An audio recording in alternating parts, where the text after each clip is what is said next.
Yeah, man. Bless up, bless up, bless up, bless up to everyone again. I don't know. Welcome, man.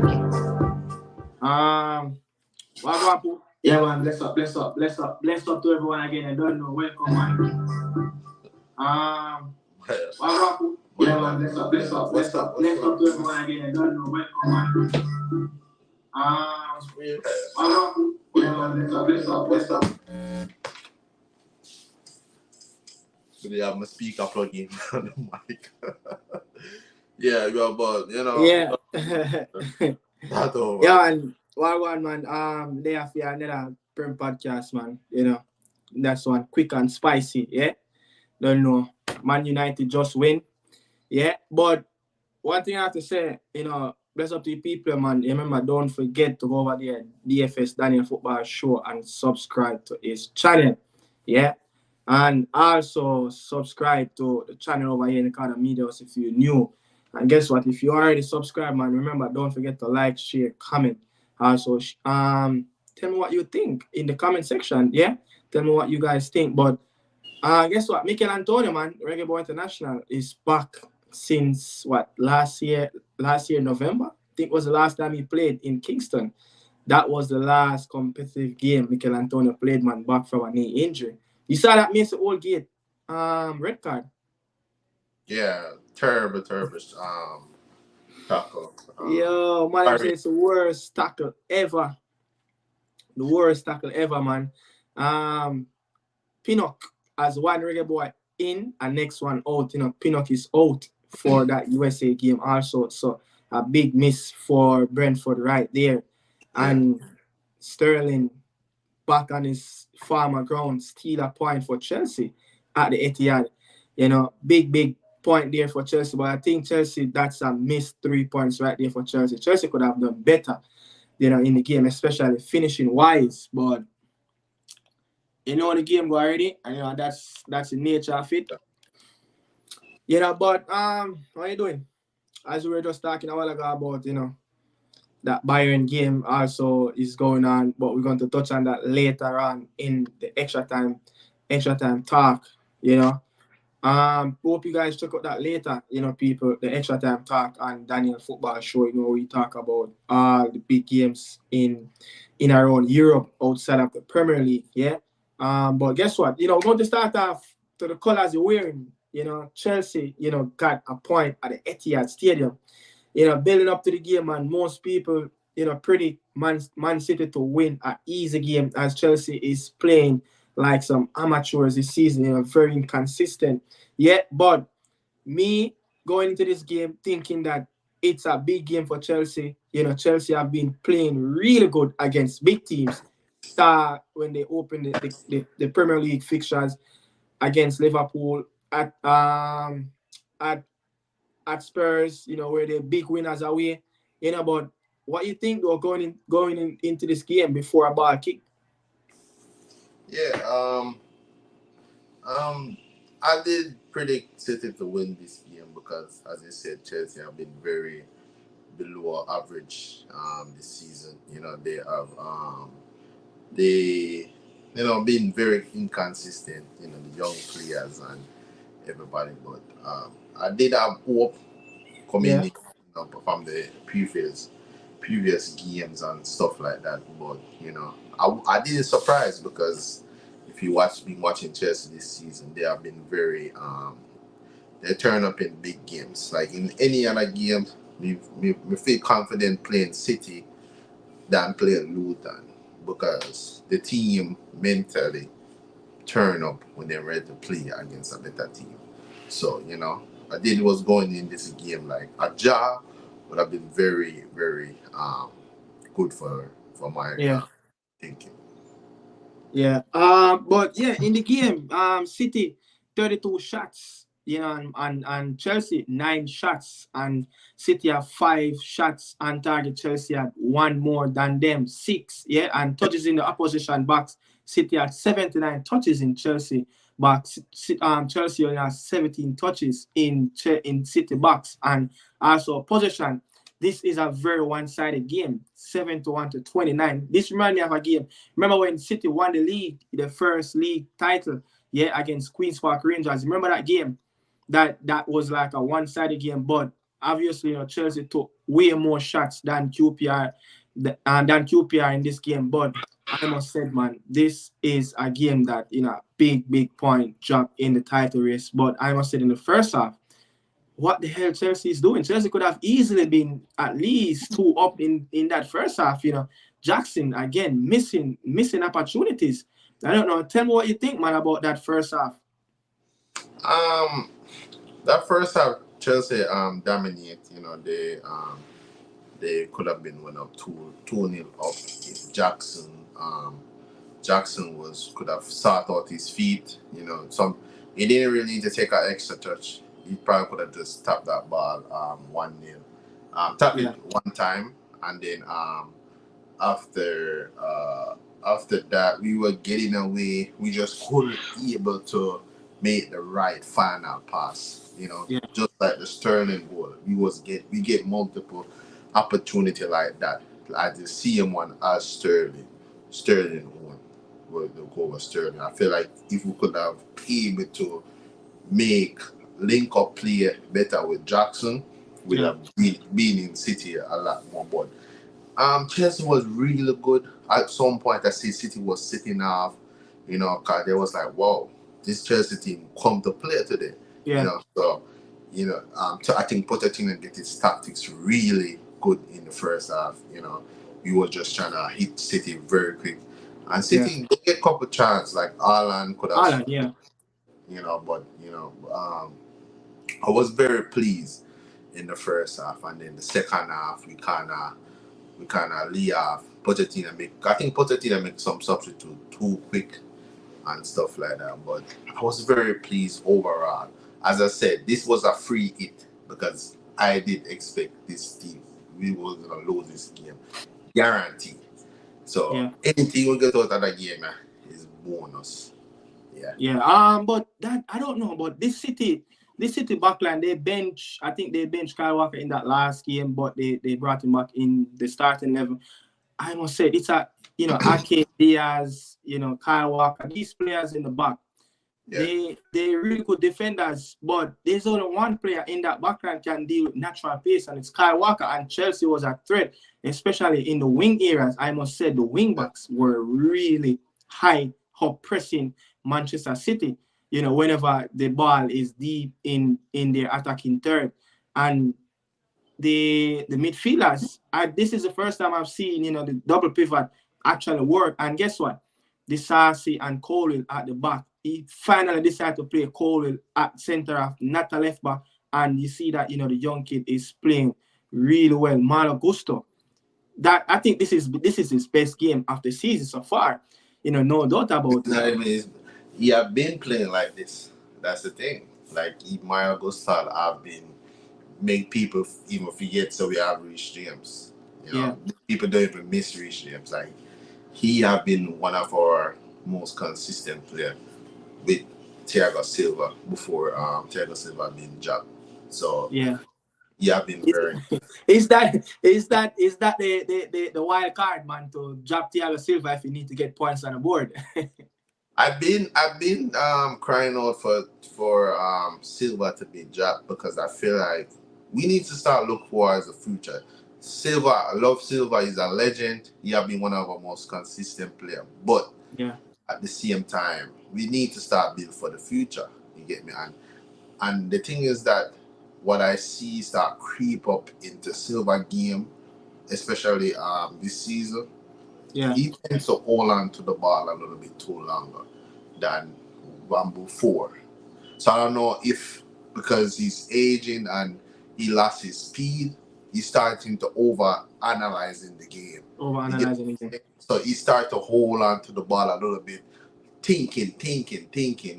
But with a younger player, their mind is going fast. They're not worried about nothing because even if they make a mistake, they can rely on back on their speed to get back. But with Silva now, he has to make sure that he is making the right pass, the right move. So he kind of over-analyzing. But we need to look forward to the future. He's a legend. He can come in when the team needs someone experienced to shut down the game. Then But I Yeah, and think, especially a Chelsea team that's not playing with a great true and true philosophy where everyone is understanding each other. Just like a Liverpool is playing, they can play with their eyes shut. Brighton team, they play with a chemistry. They know and understand each other. If that was the same thing at Chelsea, maybe Silva would have been playing really well. But sometimes when I see Silva been playing too many times, teams set up their attack to go 1v1 against Thiago Silva, and that's Chelsea's weak point in the back line. And he's not pacey anymore, and players just tend to just use pace and beat him. But as I said, the mind game is there, the experience is there. But in this time right now where Chelsea needed points, it's just not where the direction Chelsea need to go right now with Thiago Silva. He will be rather really good on the bench, just like um Manchester City, had some experienced goalkeepers where Pep Guardiola talk about them that they are very very important in the dressing room.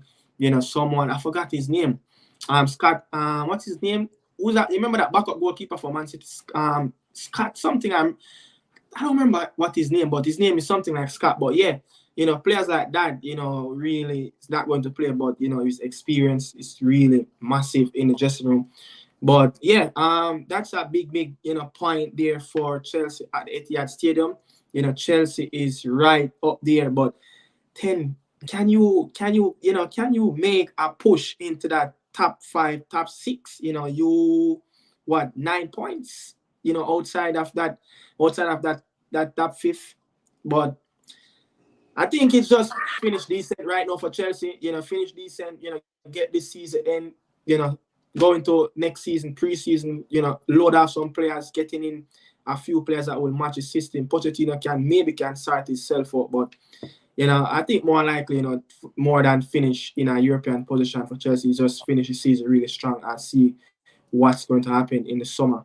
Yeah. But yeah, I'm going to move on, man, from Chelsea as we're going to go to the other game. Yeah, Liverpool have finally won at the GTEC Stadium, beating Brentford 3-1. Yeah, Liverpool looking like the real deal right now. No one expected this, from a European club team. It's I would say it was a surgery done in the summer. Brought in a few new pieces.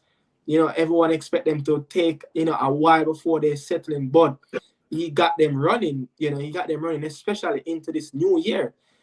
But Brentford just can't keep a clean sheet. Yeah. But what you think though about Liverpool? Rolling on, moving ahead, especially Manchester City dropping points. yeah, they have been very impressive this season. With the new addition of McAllister in the midfield, they rejuvenized their midfield, what they've been crying out for the Yeah. past few years now. And the front line, they got back Salah right in time, but they lose a couple players. They lose Jota and who else? I think they lost someone else. Anderson. Who? What you said? They lose the injured. Yeah, They lose the Jota and Nunes they lose injured in Jota. that game against Brentford. Heard that Jota injured is horrible, like it's a ligament, could be a ligament, But let's see what they're going to get from that scan tomorrow. But yeah, big miss, especially that Nunes. Nunes, the man is on farm. But this front three have gotten, I think, around 9 goals. Since Salah been missing from injured and to the African Cup. But Jota, every time when he played and there's an injury in that Liverpool front three, he just always come up with the goods. But his big problem is to stay Yeah, fit, and he just yeah, cannot stay. He just cannot stay fit right now. yeah. Because since he came back, he was on fire. He was scoring every game and stuff like that. So you know, they have the quarterback cup final next week with Chelsea.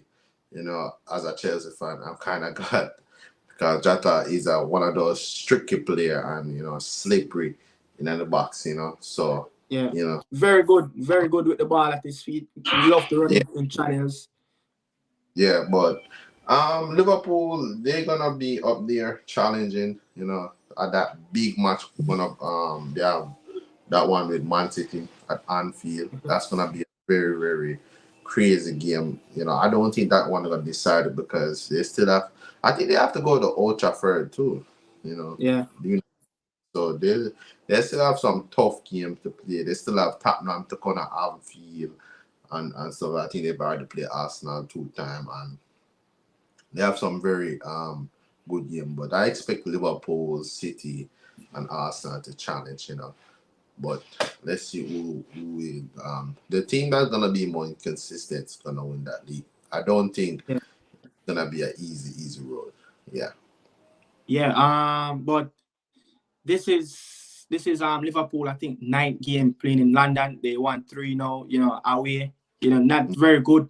Not very good in London in these days. Last time I think what they lost at the Emirates Stadium. They lost to West Ham at the back end of last season also. But I must say, Liverpool. To be honest, for me, they look like they are the team that looking more consistently playing together as a unit. Arsenal just started to find back some form since the new year, but the defensive line is what might fail Liverpool if they're supposed to go on and not to win the Premier League title. But you could see it's not the strongest what we saw previously a couple of years ago, but you could see that they're holding up the momentum. But Ivan Toney, he's doing exactly what he's supposed to be doing, scoring goals, after coming back from that long spell out, with that band, he looked like the real deal. He's going to be there on the plane going to the Europe. But you saw the goals against Brentford. All those four goals, the ball came over. It's a lob pass. One of them, two of them was the goalkeeper Kelly. It was that long kick out. And the other one, I think, was a Van Dijk kick out where I don't remember who it was. I think it was Reguilon and Jota where he won the header and he gave Nunes and that finish from Nunes. You remember those chances that Nunes got previously. He was missing those chances. Yeah. It's either he was blasting it over the bar, it's either he was blasting it towards the keeper, but it's a wonderful finish chip shot from him. And that Brentford backline, man, it was awful. Conceded 4 goals the same way. Playing not the island, but the ball came over. It's a lap. All those goals came from a lap ball, towards them, and they just couldn't deal with it. Yeah, Ben Mee was having a horrible game. Yeah, the Irishman, I think, forgot his name. He was having a horrible game also. And they missing the Jamaican international Ethan Pinnock. First time in 16 months he haven't started a game for Brentford. But last season, Brentford have a really, really good stats at home where they only conceded around 18 goals. Is it a 17 or 18 goals last season at home? No, it's just like they just cannot get 3 points and a clean sheet. They have won a couple of games at home, but everything is just like it's a rolling over for them. I don't know what you think about this Brentford team. You see like a difference between them and now and this season and last season?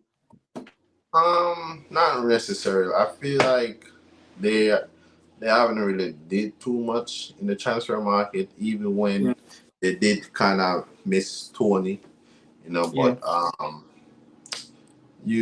they miss what's his name? Mbeumo. Yeah, Burma. They do miss him. I feel like Yeah. him and Tony have a very, very good understanding with each other, and since he get injured, they kind of lack goal scoring. I think Tony is doing what can he doing the best he can, So I just think that's the quality. I think the previous season they kind of build up an expectation, especially at home. So it's like no, that we expect them to always be really good at home, But I think is a what they're doing basically is staying in the Premier League right now should be good enough for them, and maybe get some money in from Tony in the summer so they can invest in that squad now. Like I think it kind of get a little bit stale. They do miss Henry. The Henry, left Rick back, Henry, yeah. they Don't got almost Henry too. him to use a very quality left back going down the line and whipping ball and across. So, so you can see certain stuff around in the team, but I think they will be all right. I think they will finish around. Yeah, they Low. in 14 right now. They in 14, just 6 points from that last relegation spot, Everton. Yeah, who's on 19 points. Brentford is on 25. I think they okay, especially you see Ivan Toney that's his score goals. Yeah. You're always going to get Yeah. a goal from him. But yeah, Brentford have lost, six in their last 8 home games. Previously they lost those 30. Previous 30 they won 15. Drew 11 and lost 4. So very very impressive team when it comes on to home record for Brentford. But it's just not happening right now for Thomas Frank team. But he did a post interview and he was saying that Ethan will they will assess him after the international break, and he said it was a horrible injury. He played 90 minutes the last game that they played against Yeah. Wolves, but sadly he out. But it's another joyful for the Reggae Boy International that going to miss the big trip to Arlington, Texas coming up next month, and also will be missed for the Bees, as they call themselves in the You don't GTEC think Stadium. you don't think Pinnock is kind of injury prone a little bit? Mhm. Not really. I would say injury prone, but I I mean, feel like but this is his first game in 16 months. He didn't start for Brentford, mm, so yeah. So I would say lately he's injury prone. yeah. He picked up a few knocks there and there. He always been picking up knocks in around international breaks. I realized that about Ethan Pinnock. He always been picking up knocks in around that Yeah, that's international what I'm break. saying. Like every time when he's supposed to be playing for the national team, he Yeah, been injured. So I'm kind yeah. of concerned about that. Like is it just a coincidence that every time when the I don't national, know, man. He always been picking up knocks there and there when it yeah, comes on to the international break. But let's see. Hope he recover back.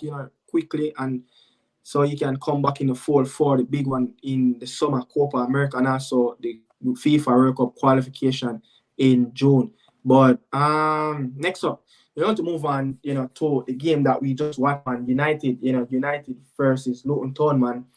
I think United have escaped that one. They won 2-1. But Amari Bell, bro, I text you when the goal when Weissman Holland scored the goal. Yeah, we. I don't know what you think though. What you think about that? What Amari Bell did? Is he was trying to play the ball back to the goalkeeper, or he was trying to kick the ball back to his teammate, but he didn't saw the run of Rasmus. What you think? I think he was trying to play it back to his keeper, but just casual, just casual. I think he should just, if you're not sure, just get rid of the ball. We Yeah, can't at the highest level of the game in the Premier League, one of the best league in the world. You're gonna get yeah, punished.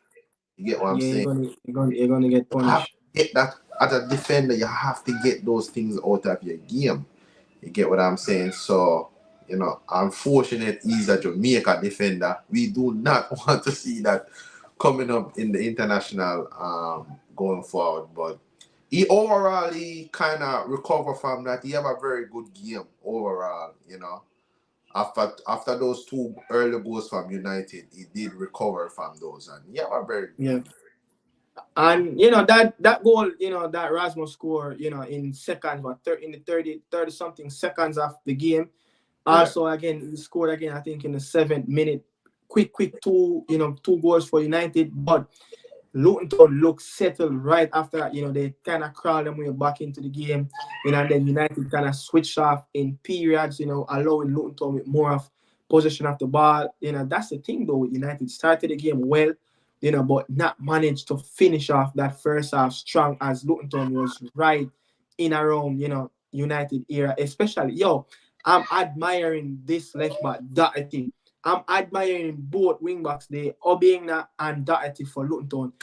These two players are Luton Town engine going forward, yeah, and especially that every time when I saw that on that left side, I just remember it just remind me of Robertson playing for Hull City when Hull City was getting relegated. Yeah. Yeah, Yeah. but Doherty, even though I think Doherty have a very average game, I think there was missing Adebayo, because I see so many times when they put the ball, him and the other side, the guy on the right side, what's his name, yeah, number 7. Ogbe or something like that. Yeah, House. yeah. So Luton was really really missing their striker Adebayo, but overall they have a game plan. I like how they play. Yeah. Do you see a pattern of play from United? Otherwise, I'm just trying to counter attack. No, not necessarily. Could see, look at understanding between the players and the pitch, But they where do see a pattern of play from Luton, right? yeah, they try to, get the ball on the wing and try to get the ball in around from Ross Barkley and try to create the space on the wing and get, late runners into the box, and, the striker will always be the impulse penetrating anything that comes here. So you can see that, right, Luton Town, that's how Luton Town going to play. But on the other side for United, I see pattern, little understanding of the players. You see triangles farming, but others from that, like a team, a whole team structure, it's just not there. It's just not there. I'm sorry, but it's just not there. But yeah, Rash Solomon, man, they said what? Huh? The connection kind of shaky. Connection, I don't know. I don't know what is going on with the connection. Yeah, see on your end. Yeah, no, yeah, hear me? Yeah, hear, but your video connection shaky. Shaky. The sun there. People, if you're watching the video, don't forget smash a like on the video, subscribe to the channel. You don't know, this is the new card of media house, the Prem podcast is, what I'm saying. If you don't do that as yet, go over Daniel Football Show, subscribe to the channel, smash up the like button there, man. Check out the content. You don't know, but Nick will be back. We'll just sit here waiting on Nick to come back because his connection kind of a more shaky on Sunday. You don't know, but yeah, But United game today was a very good game. I like Luton or Luton play. They keep the ball. You see that those knock and move, those pattern of play. You can see that from Luton. But from United, I don't see that from United. I think United just wanna counter attack and just get straight towards it. Like there's no pattern of play from United or anything. But as I said, this time of the season for in all of the top team them is all about the results. Like the to play Yeah, hear good me? football, play good football, Yeah, hear me? Yeah, me I hear. Playing good football this time of the season doesn't matter. Like when you reach to this time of the season, United, all the teams them just need to get points on the board, so you can have a very very good run of finishing in the Good, I know. Yeah, good I know. Yeah, yeah. This is the time when there's no point of playing really good football right now. This is the business part, of the league where you just need to just pick up points. And United, I asked you a question I think a few weeks back, if United can finish in the top 4, and you said no. Right now, United is just 5 points behind Aston Villa. You think United can finally get a chance to finish in the top 4 as All right, Spurs last. so look at United next 5 Premier League fixtures compared to Aston Villa and Tottenham, and tell me who have a better run of game coming up. United next game will be at home against Fulham. Then away to City at Etihad, home to Everton, home to Sheffield, away to Brentford. Then after that, we have back-to-back game against Chelsea and Liverpool. We travel to Stamford Bridge. We go to Anfield. Liverpool come to Old Trafford, but other than that, and then Arsenal will come to Old Trafford. But other than that, not many. But and who you said? Aston Villa. Yeah, and Tottenham. Aston Villa next. They're running. They will play home. To Forest, away to Luton Town, home to Spurs, away to West Ham. Home to Wolves. Away at the Etihad. Home to Brentford, away at the Emirates. Home to Bournemouth. Home That's to 5 games. Chelsea. That's 5 games. That's 5 games. Okay, so yeah. 5 Premier League fixtures. Also the 5 Premier League fixtures. So yeah. So Aston Villa have a decent running.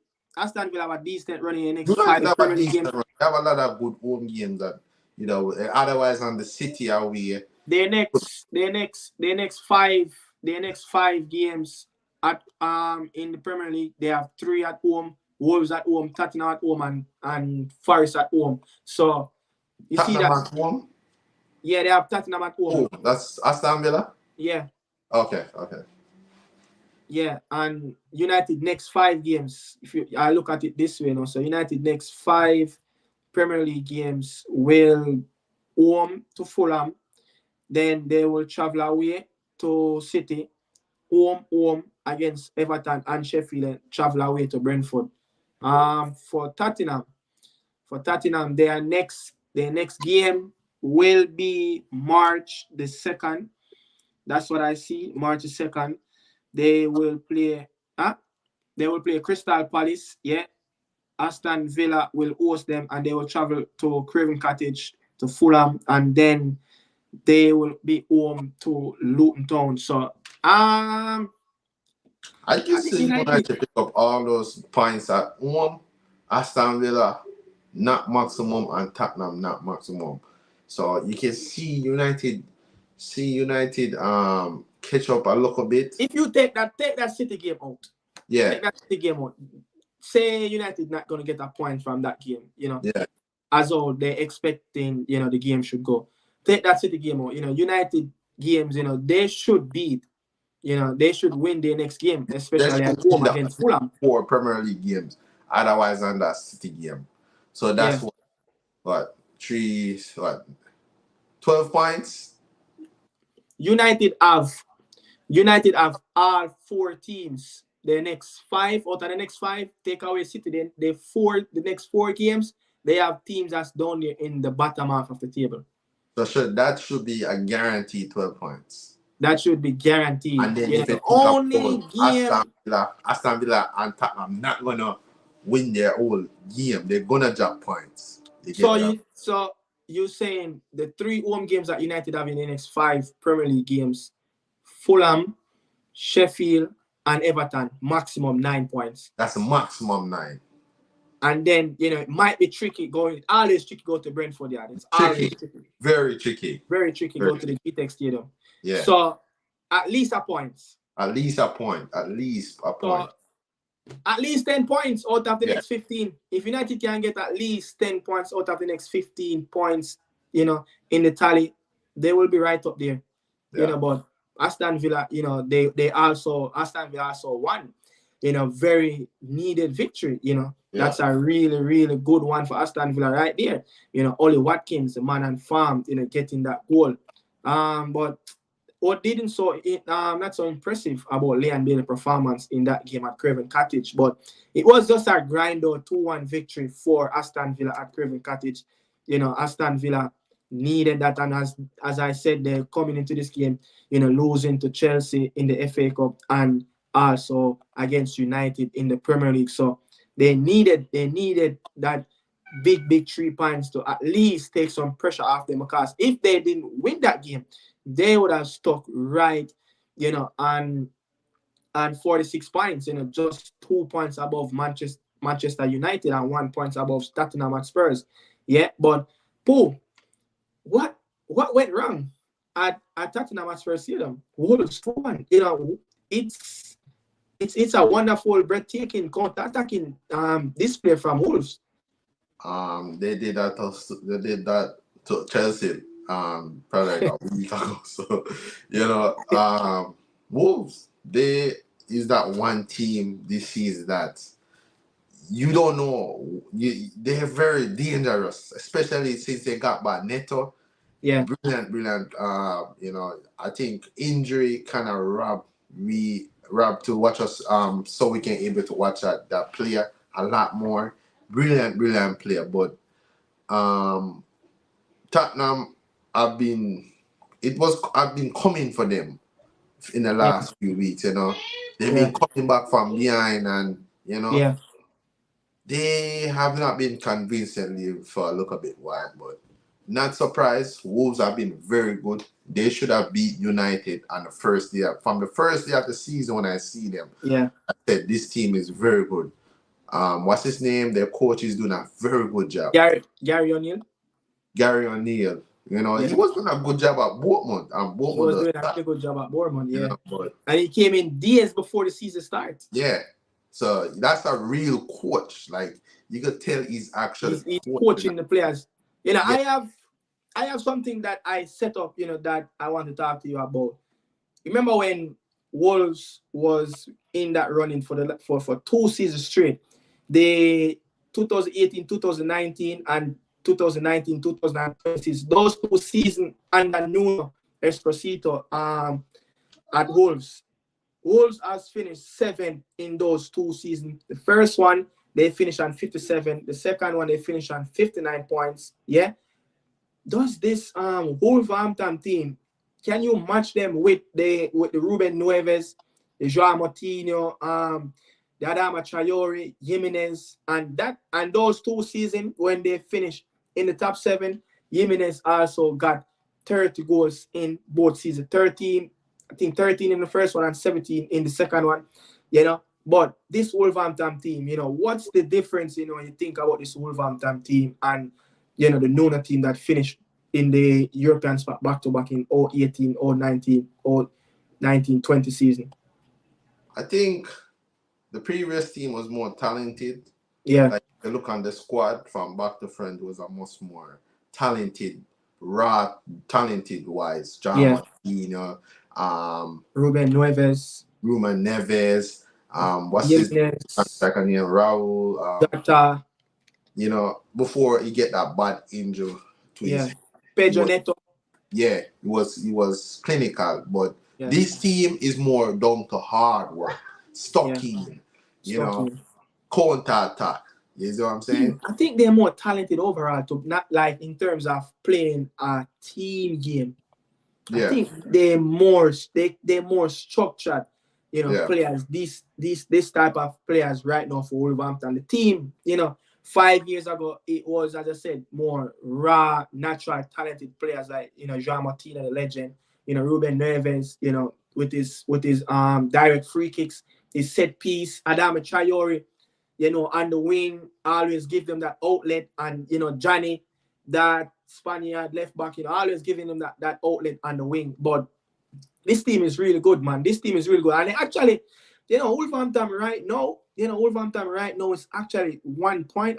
They're on the same point, with Chelsea. They're coming from the relegation zone. And the job that they have done since August till now, they expect to be down there in that bottom 3, that bottom 5 of the league table. But Wolverhampton is just 3 points from 7th spot. The spot that they usually finish in the Premier League, and that's Brighton Albion. You think, Wolverhampton going into their last probably 14 games left of the season, you think, they can get those points? Of course. You are not watching the Wolves. You talking Wolves? Their next game will be Sheffield. Nah, Wolves will be good. They're I would say they're mid-table team. They're guaranteed to finish mid-table. Like I don't want to see anything more from Wolves. They convinced me they're the Premier League team. Like, especially at home, they're very good at home as well. They almost nick it back. Don't forget, they almost come back from to get a point from United Yeah. I in think that last. they got robbed with that penalty kick. Yeah, so they beat City, so They beat Wolves, Tottenham. yeah, they They have beat done the double. Chelsea, This is a double they have done over Tottenham at Spurs. yeah, You know. and Chelsea. So Yeah. So yeah, they got some big results, and then Aston Villa, drew their 1-1, right after that City game. So Newcastle drew their 2-2, a game that Wolverhampton should have won. But yeah, it's showing that they are big team, and I think that will be a test coming up for Arsenal. Arsenal will have to go to the Molineux, at the end of the close to the end of the season. Yeah, that's one of the big games for Arsenal. But another game that I think we haven't touched on, one game, the Arsenal game. Talking about Arsenal, Burnley, yeah. Bukayo Saka, man, and Odegaard, and Point again, back-to-back wins on the road for Arsenal. I never seen this happen before. This is the first time I've seen, a team winning such two games, big margin, at West Ham. No, Burnley. I mean, Burnley is not playing really good. They never beat they never beat a top six club since the season started. So, I wasn't fancy Burnley to get anything out of this game. But oh my God, you have to give Arsenal credit, right? Mikel Arteta is doing something what he wasn't doing earlier in the season. What's the yeah, difference? I don't know what's the difference. yeah, I don't know. I honestly don't know. I don't know what is he. He's not doing anything different. He have not set up his team any different. Like I don't know. But Burnley is just they're just out of their depth. It doesn't even make no point sacking Vincent Company at this moment. They just go down and start back over. Yeah. Yeah. So Arsenal next big game will be on Wednesday against FC Porto in Portugal. Then they will play that home game versus Newcastle. So they have 3 games in between after they play FC Porto. So they will play home, to Newcastle, away to Bramley with Sheffield, home, London Derby against Brentford at the Emirates. So those are the 3 home games. Then, after that, they have some really good games coming up. Also, Chelsea, City, away to Brighton, Aston Villa at the Molineux, the North London, travel to Old Trafford. The Arsenal games, it's really tough. Their running is not easy. It's not easy, man. It's really not easy. Yeah, But these fixtures upcoming, these fixtures that they were playing now, Burnley and you'd expect them to win these games. So that's when the real things start for them. yeah, the connection is okay, right? Yeah. Yeah. All right, so yeah, man. Yeah. We have come to the end of the show, but there's a few comments that I saw, from the comment section. So RVM said, "What's the update on Mason Greenwood playing for Jamaica?" I really don't. I really don't want to touch on this topic. It's very sensitive. All I know that the player is positive about represent the reggae boy, him and his representative, him agent, him family, and all that. The last thing I heard was, the deal, is holding up. Allegedly, the deal is holding up by his parents, but until Mason Greenwood show his Jamaican passport, yeah, I will talk about it. But right now, there's still a long way to go. There's a whole lot of process still need to go on Mason Greenwood. But yeah, the player is very positive about, come and don the black, green, and gold for Jamaica. Yeah. And it would be wonderful, to see a talent like Mason Greenwood, come play for Jamaica, especially seeing him when he's playing at Getafe right now. Who you think will get removed from the starting lineup if Greenwood should start in the next game against which will be USA. You have Boza, Boza is not there, he's suspended, but you have Mikel, Leon Panright, you have Demar Gray is not there, he's out, red card, but the left sided, who you think, man? But with everyone in, but who you think will get removed? Because obviously he's a player that he just cannot sit on the bench for the Reggae Boys. I don't know. He liked to play on the right, so he can cut in. That's where Bailey play. Unless the coach put Bailey on the left side, Yeah. or play Bailey behind the striker. You know, Yeah. play the extra players a number 10. But I don't know. As you said, you can't go through all of this for such a talented player and then Yeah. put him on the bench. That don't make no sense. He guarantee gonna go. I'm sorry. Greenwood So is better than most of our all players. right. So Boza are Mikel Antonio. Boza. Um Boza. Boza. So Boza up Yeah. front. Leon has to play on the right. There's no way. Like the farm that he is in right now, you have to play on the right. You know. Yeah, but I feel like go through all this just to put Greenwood on the bench. So with the I'm going to get there, but with the farm that Leon Bailey is on right now, there's no way he's going to sit on the bench. Yeah, he's a talisman for the team. Doesn't matter what people want to say, Leon on the right. You can put Greenwood on the left. And Greenwood very good with his both feet. yeah, he's very good. And I will say I love Bobby Reid. I love Bobby Reid, man. Bobby Reid is he But always Bobby would be a player who I play behind the striker though. yeah, but where would you put Demar Gray? that's the thing. That's how I am not a coach. That's the coach. That's That the is the thing, though. coach job to figure out. That's the coach job. That's the thing, though. But the normal front four will be. All right, it's in my front four. If I was a coach, this would be my front four. Bailey on the right, Greenwood on the left, Bobby Reid behind the striker. No, my bad. Bailey on the right, Demar Gray on the left, Greenwood behind Boza. That would be my front. Play like a supportive striker. Yeah, that would be my front four. Yeah.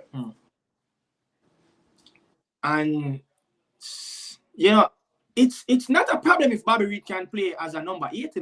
He is one of those hard-working players. Whenever he done the black, green, and gold for Reggae Boy, he always give his heart. And you see, if we have this proper number 6, someone like a Rodri, not saying we're going to get the same quality, but someone with the common sense of knowing to play a number 6 role. You understand? It will easy to slot Bobby Reid, in that number 8 and use the other player as a number 6. So it's very difficult, man. It's very difficult because I would love to play, Greenwood off the shoulder with Boza. Greenwood is very technical in those with the acute spots. And that is one of his favorite position. And look, that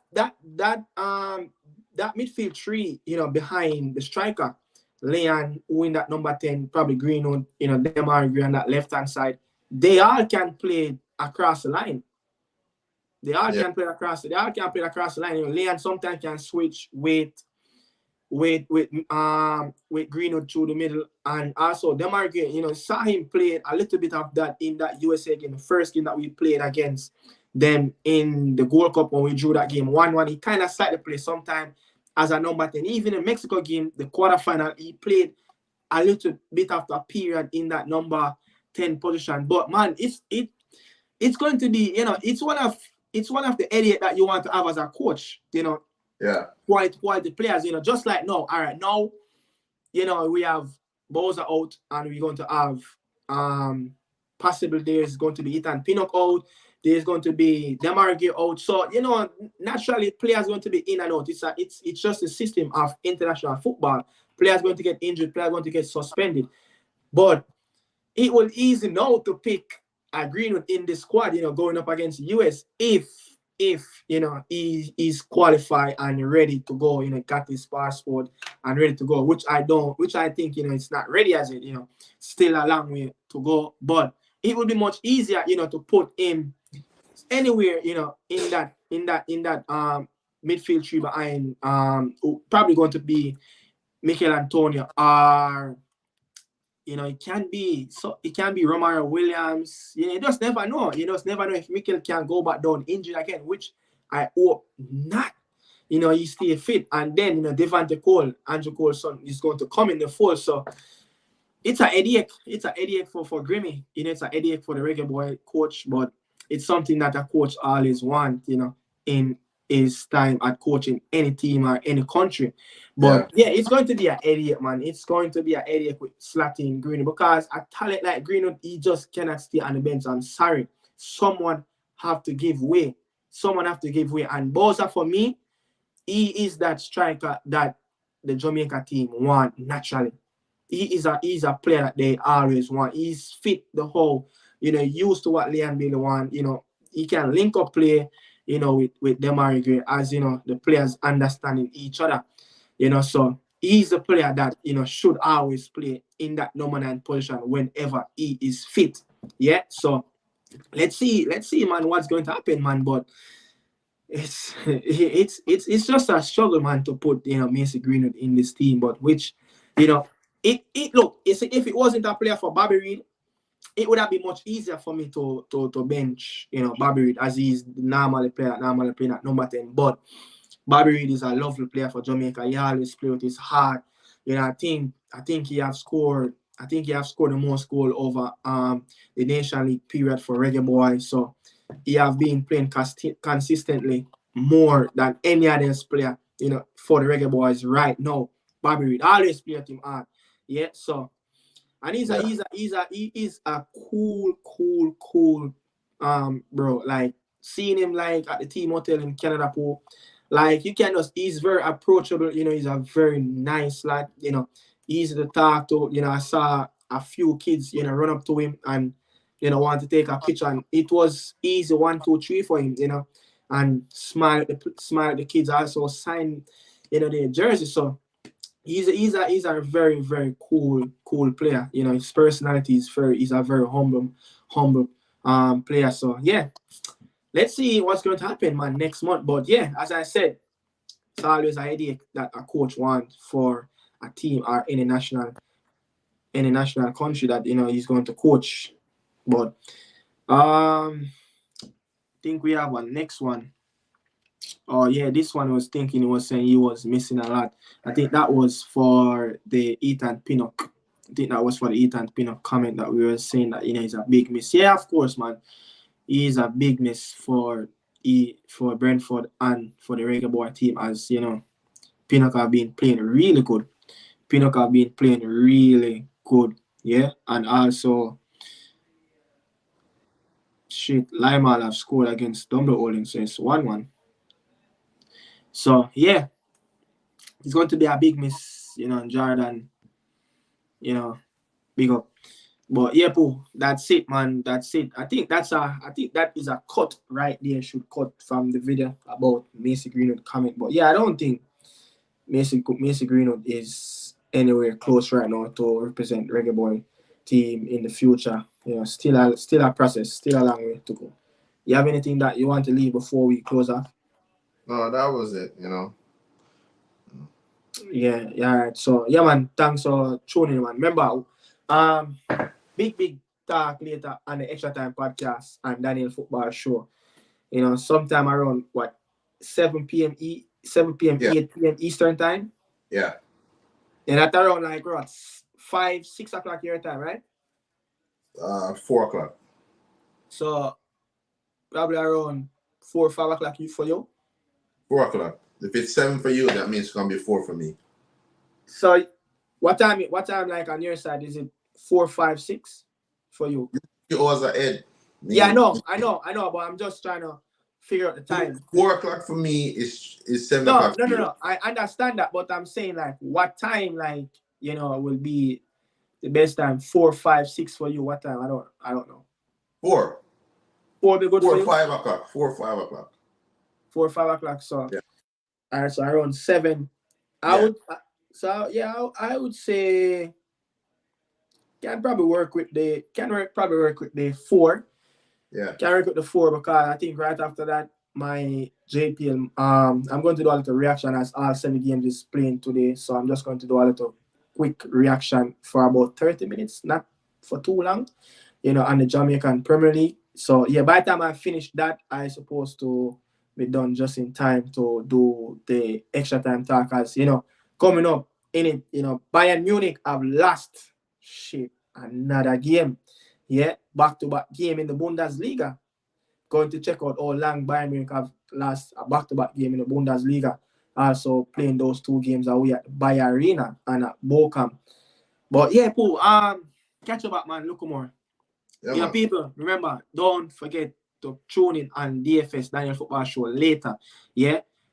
It will be 7 p.m. Eastern time. Yeah. It will be around 4.5 hours from now. So catch you guys back. Bless up. Yeah, man.